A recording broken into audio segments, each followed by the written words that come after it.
We're back with another Zone Blitz, wrapping up the last day of OTAs. Ashlyn Sullivan and John Oehser. Let's start off with Jaguars head coach Doug Marrone. He met the media today, and when he wrapped up OTAs as a whole, he used the word prepared a lot and said it was totally different from this time last year. Well, it was definitely a day to sort of put a wrap on the first 3 weeks. We have a mini camp coming up next week, and I thought that was the takeaway from Doug. The fact that he looks at this team, we've seen a team in practice the last 3 weeks that looks miles ahead of where it was last year in terms of efficiency, speed, all the things we talked about, cohesion on offense.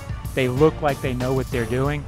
From what Doug Marrone said this morning, he sees the same team.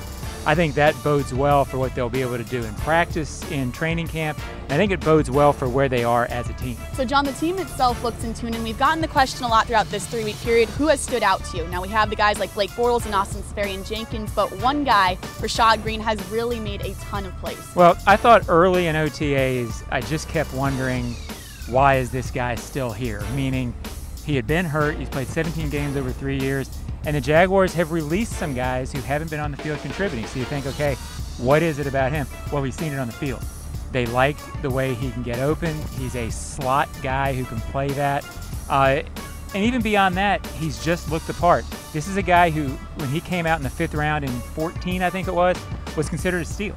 And he was a guy that they thought was on a par with Allen Robinson, Allen Hurns, Marquise Lee, all these guys. Never had a chance to show it. And as strange as it might sound to some observers, because this is a guy who's fallen off the radar, he might be a guy who not only makes the team, but is a contributor next year. I don't think anybody would have predicted that in January, but on June right now, it looks like it's going to happen. Absolutely. And John, we would not be a Zone Blitz and it would not be OTAs if we didn't talk about quarterback Blake Bortles. Did not have his greatest of days today, but if you look at these 10 OTA sessions, he looks like a different quarterback. Well, I think what you wanted to see from Blake was over the course of 10 practices, 13 if you count next week, you want to see him doing things that you know he can maintain. When we were talking about how good he looked early, it wasn't a case that he had had a bunch of flash days where he was throwing 55-yard passes and hitting 5 of them. It was that he looked the part, he's been solid, he clearly knows the offense, all those confidence things and all the cohesion things you want. Over 10 OTA practices, he's definitely shown that. I said it last week, I'll probably say it again next week after minicamp. I would be shocked if Blake Bortles doesn't have a year that's better enough that people notice. People didn't notice it enough last year. I think he's going to improve enough where people notice that he's a quarterback on the rise.